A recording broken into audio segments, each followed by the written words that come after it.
कक्षा 8 की पाठ्य पुस्तक वसंत का दूसरा अध्याय है लाख की चूड़ियाँ। लाख की चूड़ियाँ जो पाठ है आपका, उसके लेखक हैं कामता नाथ जी। कामता नाथ जी ने हमें ये बताने का प्रयास किया है कि अभी जो समय है उसमें बहुत सारे कार्य ऐसे हैं जो मनुष्यों की जगह मशीनें करती हैं।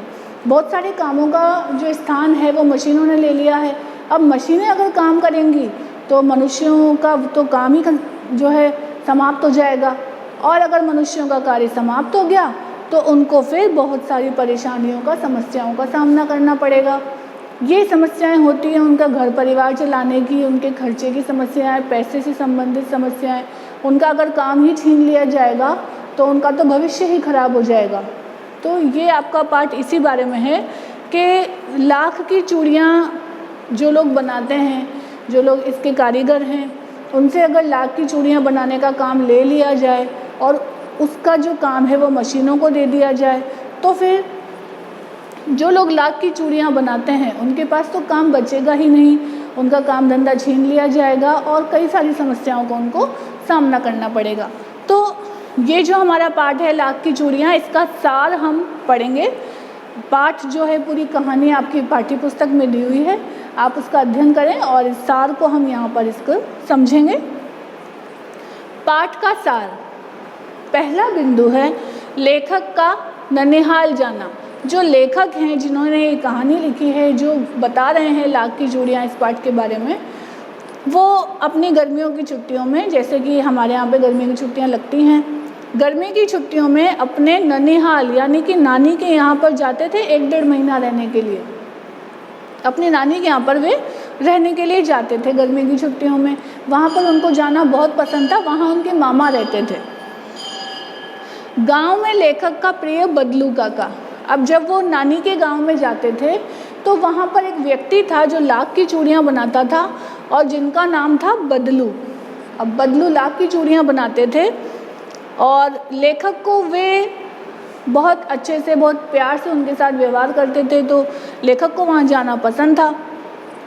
बदलू काका को वैसे तो लेखक को मामा कहना चाहिए था। क्यों? क्योंकि वो उनके मामा के गांव के थे। मामा के गांव का व्यक्ति होने के कारण लेखक को उनको मामा कहना चाहिए था, लेकिन गांव के सारे बच्चे बदलू को काका कहकर पुकारते थे, इसलिए बदलू को लेखक भी काका बोलने लगे और वह उनको बदलू काका के नाम से पुकारने लगे। तीसरा बिंदु है लेखक का मामा के घर जाने का चाव। मामा के घर जाने का चाव गर्मी की छुट्टियों में लेखक को ज़्यादा इसलिए था क्योंकि जो बदलू काका थे वो लेखक को लाख की छोटी छोटी गोलियां दिया करते थे खेलने के लिए।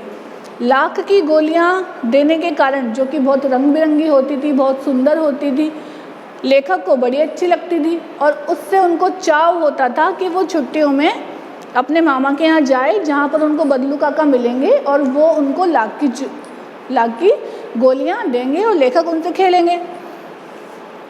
चूड़ियाँ बनाने की प्रक्रिया। अब बदलू काका लाख की चूड़ियाँ बनाने का कार्य करते थे, लेकिन वो चूड़ियाँ बनती कैसे हैं? लाख होता है, लाख को भट्टी के अंदर तपाया जाता है। जब वो गर्म हो जाता है, गर्म होकर पिघल जाता है, तब उसको सांचे पे चढ़ाकर गोल आकार देकर लाख की चूड़ियों का निर्माण किया जाता है और ये सारी प्रक्रिया एक व्यक्ति द्वारा, एक मनुष्य द्वारा पूरी की जाती है और बदलू काका यही कार्य करते थे। पांचवा हमारा बिंदु है वस्तु विनिमय। वस्तु विनिमय जो शब्द है, इस पे आपको बहुत ध्यान देना है, इसको अच्छे से समझना है। वस्तु विनिमय होता है, अभी आज के जो ये आपका समय चल रहा है, आज के समय में हम कोई चीज़ लेने जाते हैं बाज़ार से, हम कोई भी वस्तु खरीदते हैं तो हम क्या देते हैं बदले में? हम उसको मुद्रा देते हैं, हम उसको पैसे देते हैं। हम पैसे देकर कोई भी वस्तु को खरीदते हैं या प्राप्त करते हैं। लेकिन वस्तु विनिमय काफ़ी पुराने समय की बात है, जब मुद्राओं का प्रचलन नहीं होता था।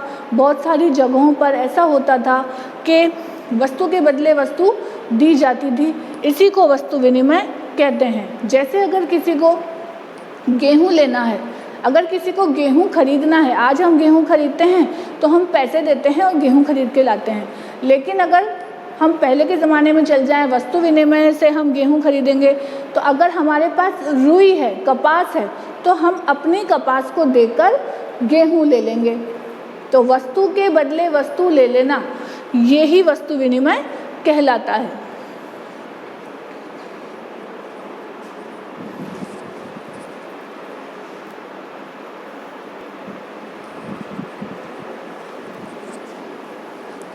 छठा बिंदु है हमारा बदलू की लाख की चूड़ियों के दाम। किस दाम में बदलू अपने लाख की चूड़ियों को बेचता था? तो इसका जवाब ये है कि बदलू लाख की चूड़ियों के वैसे तो दाम नहीं लेता था, लेकिन उसके गांव में अगर कोई शादी ब्याह होता था तो वह उसके अच्छे दाम लेता। साथ में अपने स्वयं के, अपनी पत्नी के कपड़े और सभी सामान, गेहूँ वगैरह, पगड़ी वगैरह उसको लोग देते थे। तो बदलू की लाख की चूड़ियों के दाम ये थे। बदलू का स्वभाव, बदलू बहुत सरल स्वभाव का और अपनी चूड़ियों से, अपने लाख की चूड़ियों से, अपने काम से बहुत प्रेम करने वाला व्यक्ति था। बदलू को कांच की चूड़ियों से चिढ़, बदलू को कांच की चूड़ियों से बहुत चिढ़ थी। उसको ये था कि जब कांच की चूड़ियाँ महिलाएं पहन लेती हैं, कांच की चूड़ियाँ अगर महिलाएं पहन लेंगी तो लाख की चूड़ियाँ उनकी जाएंगी नहीं, बिकेंगी नहीं और इससे उनको बहुत नुकसान होगा, और ये उसको अच्छा नहीं समझते थे। लेखक का 8-10 वर्ष बाद गांव आना। लेखक हैं, वो जब छोटे थे तो वह अपनी गर्मी की हर छुट्टी में मामा के घर पे यानी कि गांव बदलू काका के पास आते थे। लेकिन लेखक के पिताजी का ट्रांसफ़र हो गया था तो बहुत दूर हो गया था, और जब दूर हो गया था तो लेखक अपने नानी के गांव आना बंद कर दिया था उन्होंने। लेखक ने फिर 8-10 वर्ष बाद वो गांव आए लेखक, और जब वो गांव आए तो उनको फिर क्या याद आया? उनको याद आया अचानक बदलू काका का ध्यान। जब वो 8-10 वर्ष बाद, क्योंकि वो बड़े भी हो गए थे और काफ़ी वर्ष भी हो गए थे, उसके बाद उनको अचानक गांव जाने के बाद बदलू काका का ध्यान आया कि जब मैं छोटा था तो बदलू काका के पास लाख की गोलियां लेने आया करता था। अब वह बदलू काका कहाँ पर हैं और कैसे हैं?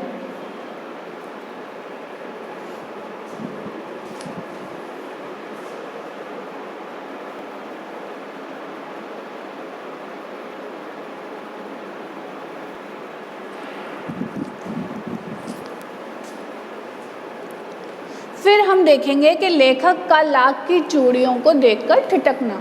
जब लेखक 8-10 साल के बाद गांव आए और वह बदलू काका से मिलने गए तो उन्होंने देखा कि बदलू काका की दशा बहुत अधिक खराब हो चुकी थी और वह बहुत बूढ़े भी हो गए थे।